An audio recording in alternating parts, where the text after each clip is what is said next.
Anneliese Michael was born on September 21, 1952, to a fairly normal Bavarian family in West Germany. The Michaels were heavily into Catholicism, but that wasn't all that surprising considering 70% of the almost 11 million residents were Catholic at the time. Still, Anneliese's family was more religious than most. Her parents forced her and her three sisters to go to Catholic Mass twice a week. Her mother in particular pushed her to pray and devote as much extra time as possible towards religious devotion. According to the doctors Anneliese met with later, she developed neurosis related to religious iconography as a result of punishments inflicted upon her as a young girl. Remember this diagnosis, as it'll come into play later. Still, as religiously oppressive as the Michael house was, Anneliese's friends said she was initially a great student, showed strength in language study, and was happy and playful.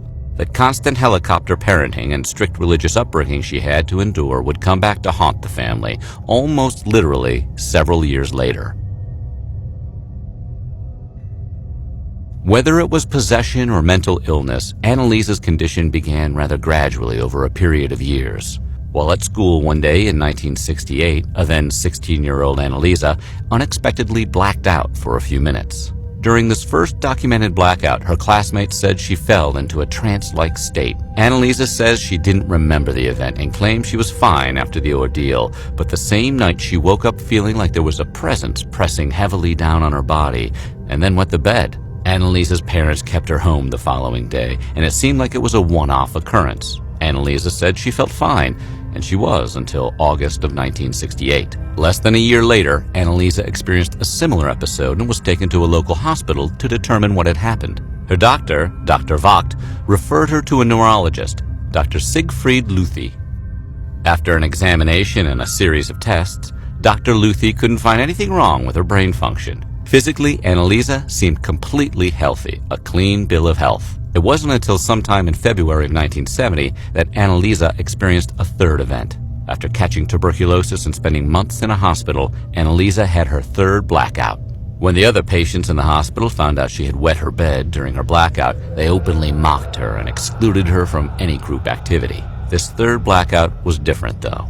Anneliese said she saw colors, heard sounds, and experienced feelings of euphoria while praying with her rosary beads. After more tests, a second neurologist, Dr. von Haller, diagnosed her with epilepsy and prescribed her medication. That's when Anneliese's condition got worse. Anneliese eventually returned to school later in 1970, but now she was depressed and withdrawn around her friends, and a lot of it had to do with the fact that the frequency of her seizures increased. Her doctor's visits offered no insight into where the root of her seizures were coming from, which only compounded her family's frustration with the situation. Anneliese pressed on, though. She threw herself into researching Catholicism while finishing up high school, and in 1973 she enrolled at the University of Würzburg to become a teacher. She continued to take medication during this time, but her condition was rapidly worsening.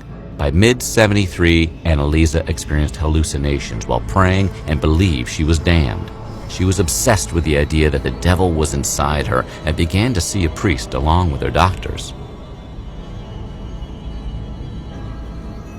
By late 73, Anneliese's strange behavior and erratic symptoms kicked into overdrive. Her parents took her out of college and kept her confined, mostly to her bedroom. It was during this time when she started taking Tegretol, an anti-seizure drug and mood stabilizer. It should also be noted that at this time, Anneliese said she heard a knocking in her bedroom. Her sisters confirmed that they heard the knocking as well. She also said she heard a voice that would regularly damn her to hell. Despite taking her daily cocktail of neuroleptic medications, Anneliese's symptoms worsened. She started growling like an animal, she saw demons, and she exhibited Hulk-like strength to the point that she'd throw her sister around the house like a rag doll. She'd also lick her urine off the floor, chew coal, rip her clothes off, and eat insects she found around the house. Religious items like crucifixes and holy water also drove her mad. Her mother said she once caught Anneliese staring at a framed portrait of the Virgin Mary. She said her daughter's eyeballs were 100% jet black. This all sounds like the classic symptoms of what the church would consider demonic possession. Anneliese's family eventually asked several local priests for an exorcism, but the men declined and encouraged the Michaels to continue with the traditional medical treatment she was already receiving.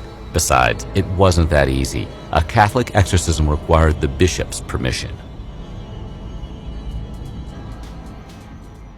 Sometime in September of 1973, the Michaels met Father Ernst Alt, a local priest who, upon meeting Annalisa, almost immediately said she didn't look like an epileptic and claimed she wasn't suffering from seizures. Father Alt was convinced she was possessed by demons and got the local bishop to give permission for the exorcism. Bishop Joseph Stangl eventually granted Father Arnold Renz permission to exorcise Annalisa in compliance with the Ritual Romanum of 1614, but ordered the exorcism to be done in complete secrecy. While Renz performed Annalisa's first exorcism on September 24, 1975, she began to talk about dying to atone for the wayward youth of the day and the apostate priests of the modern church. Eventually, she stopped eating because she said she was not permitted to anymore. By this point, Annalisa's parents gave up consulting doctors and cut her off her medication.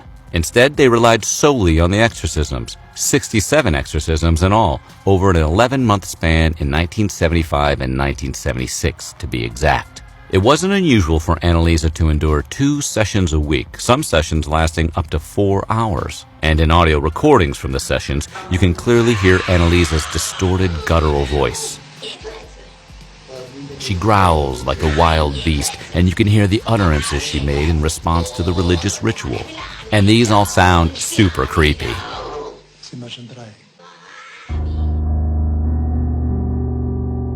The gruesome audio recordings during her exorcisms also reveal that Fathers Renz and Alt talked to 6 spirits allegedly possessing Annalisa. These spirits, or personalities if that's what they were, made up a murderer's row of evil incarnate. Lucifer, Judas Iscariot, Nero, Cain, Hitler, and Valentin Fleischmann, a disgraced Frankish priest from the 16th century.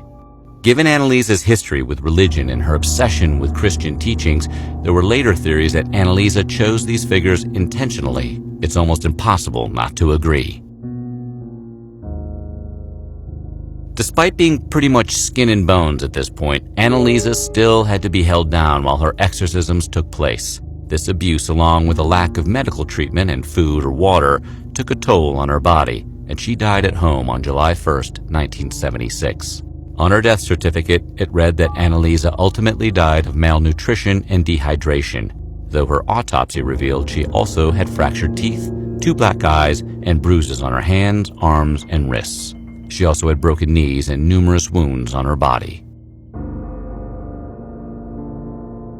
Fathers Alt and Renz, as well as Annalisa's parents, faced trial for a negligent homicide in 1978. The priest boldly maintained the exorcism was successful and liberated Annalisa from the demons possessing her. Alt even doubled down and insisted that some of Annalisa's wounds that were documented in her autopsy were the stigmata. The evidence didn't line up, though, and Annalisa's alleged demonic possession wasn't enough to sway the German court's 3-judge panel. All parties were found guilty, but their sentences varied.